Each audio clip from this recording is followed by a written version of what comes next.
race number 7. Time to go at 4 o'clock, Matt. This is the Italian Festival Winter Championship Heat. 1,400 metres for 74 to 86 rated gallopers. 1,400 metres, and we won't look at any replays here. Good. Yeah. Just give Heaty this race off, and he can regroup. Let's talk about it. There's a bit of speed, isn't there? There's a little bit of speed with probably MS Mega Steel. Mega Steel, he'll with go. the blinkers on. Yeah. I like the fact they've gone 16 back to 14, but he's put the blinkers on. Yeah, I agree. The other day, he just seemed to take a while to wind up. I know Super Seni had the momentum, but we sort of half tried to get him rolling from the top of the straight to Glen and he didn't really pick up to the furlong, so maybe with the blinkers on it might sharpen him up, and you expect him to be pretty hard to beat in a race like this if he does find the lead with the blinkers on. I think he does. He comes across, Nelly got there, and also Brave Knight to roll forward, but they're not really going to worry him too much if he wants to really lead. I love the way he hit the line last start, Mega Steel. He was just doing his best work on the line. He's a track and distance horse. 3 goes at it, 2 wins and a third, and the Russell Stewart, I like the way he's prepared him for this. Now, Battle Emblem, a lot of the form of this race comes out of that Solid Wicked Cruel race. Yeah. Now, you talk us through that, Matt.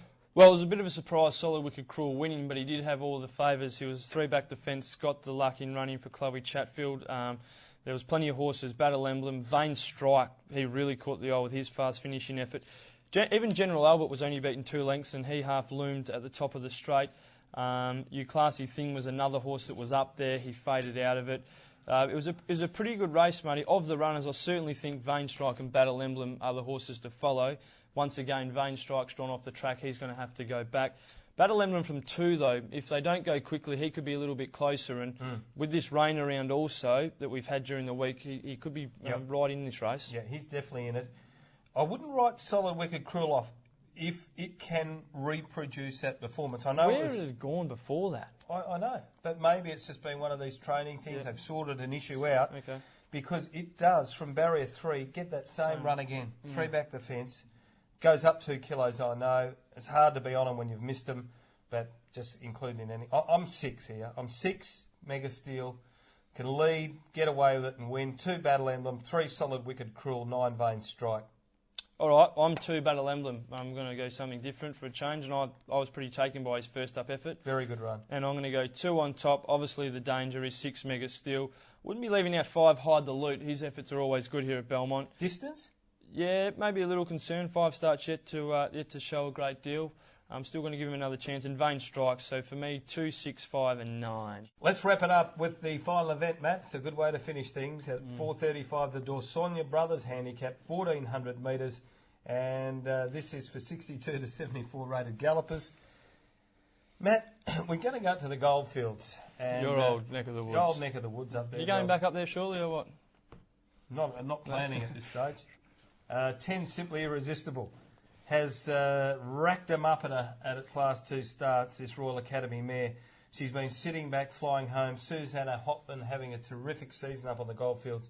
And have a look at this for a win on the 16th of May. Sweeping up on the outside, Simply Irresistible. Push Hot Time out the way to come down the outside. Infinite Star hit the front with Amelia Storm giving chase. And here is Simply Irresistible, and Damien Lane. Briello gets a gap. Simply Irresistible, it's 4 for Lane. Charges to the front from Infinite Star and Briello. Yeah, she's been in wonderful form, Simply Irresistible. She's been perfectly ridden by Damien Lane on majority of occasions as well. She does come to town. She's been a mare that's always shown a great deal. My only little concern with her, Marty, is maybe she is just a one-dimensional get-back run-on horse up at Kalgoorlie against the lesser likes, the Infinite Stars and the not-so-vain. She can ping over the top of them. In a bit stronger race, chasing home some better class of horses. Yeah, she may be like her previous runs she's had up here in the city.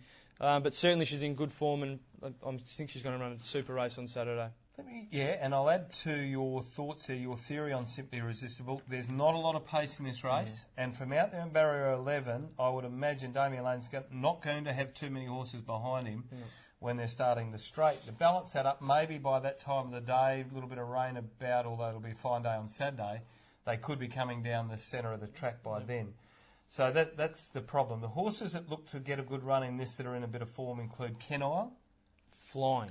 Well, it should really be about 1 out, 1 back, 1 out, 2 back from there. That was a pretty good win.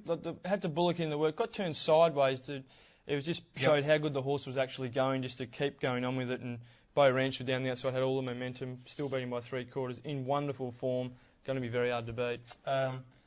Scenic Pursuit's another. I don't know how good this 4-year-old is. Frank Maynard trains it, but it'll get a lovely run from barrier 7. And the interesting runner is Inferno from out there in barrier 15. Are they going to go forward? I think they have to. I think they found the key with this horse, Gary Crispin. Just keep him fresh. First up, he's only had the 4 runs for 1 win, but I think if they spaced his runs out, I think he's won every time. So the fresh they've got him, and it's almost a month between runs on Saturday. This horse will be flying, and he's up to the 58 with a wide gate, but certainly fresh. He'll be right amongst the placings. Very tough way to end the day. Just quickly once. What are we doing with 7 Trustee Brown? Oh, Trustee Brown last start, I was very keen on. And I thought it was quite ordinary against Mabel Grace. Pathetic. They've got William Pike on. It's drawn barrier 13. It'll get back from out there, and maybe they might look to ride it back, because I remember one day at Ascot, didn't it fly home from back in the field one stage?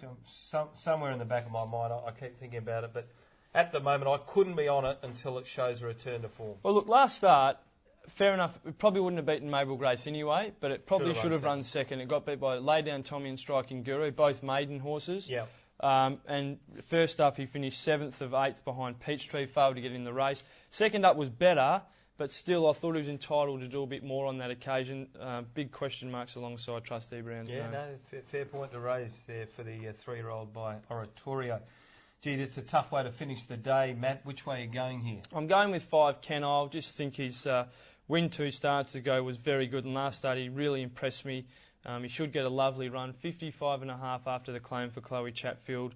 That's the way I'm going. Race 8, number 5, Ken Isle. I think it's a safe way to go, Matt. I like from that barrier. Safe option. Yeah. Each way, I've got healthy respect for 10 Simply Irresistible, keeping a close eye on that Calgary form. I've been saying for a couple of starts now that to bring it to Perth, it's flying.